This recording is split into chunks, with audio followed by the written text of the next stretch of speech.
When some Nintendo games are going for a lot of money. Some common Nintendo games that go for a lot of money. Common games, you say? Does it get much more common than Mario Brothers for NES? Only if it's Mario Brothers and Duck Hunt. That's true. That's probably the most common in the world. No, there was a sealed Mario Brothers that went for $30,000 on eBay. Verified that, it was paid and everything. Absolutely blows my mind. So, like, in the very early days of Nintendo, they had a different, like, box tab insert at the top.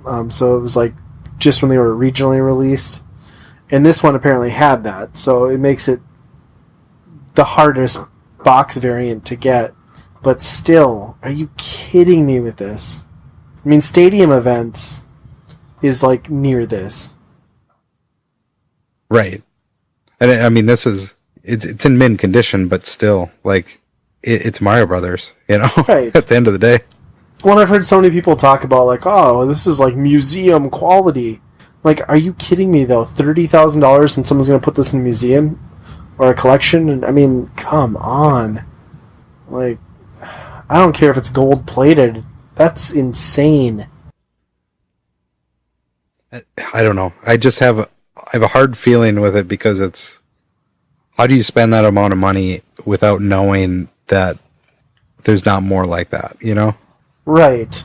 Well, yeah, and, like, perfect example, and I think we've talked about this before on the podcast, is, even with Stadium Events, like, that had that insane value, and just 2 years ago, they find out that there's a private collector who hasn't been bragging about his collection. He owns 20 of them sealed in the box. I mean, there's the exact same thing could happen and is 10 times more likely to happen with this. Right, and especially if it's out in the wild, too. Yeah. Right. I mean, the rarity of this early box, they've maybe nailed that down to what that print run maybe was, but it's still probably much higher than a Stadium Events was. Yeah. Well, and so I love gaming. We all do, retro gaming, collecting. I think that's all great. These are the kinds of stories that I hate, and they just kill me a little bit inside because that this hit every mainstream website, every media outlet.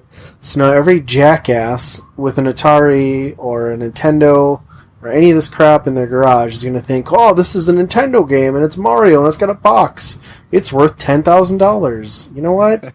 Go to hell. No, it's not. And that's right. Like every time something like this happens, it just artificially inflates prices on stuff for people who just have no clue. Right. At least back if it's Stadium Events, you could say, hey, this game, Stadium Events, is worth a lot of money. And then people go to their attic, look through their games like, oh, of course I don't have it. It's rare. Right. But like this, like, they're like, oh yeah, I have Mario Brothers.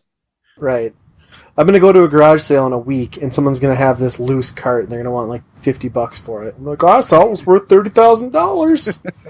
And I'm going to slap them in the face, and I'm not going to be able to make the next podcast because I'm going to be in jail for an assault. The best thing, it'll have the Duck Hunt with it, so it's going to be. Hey, Justin, we have a good news story for next time then. Right? Podcast of 2. Fargo area video game collector molested in prison. News at 10.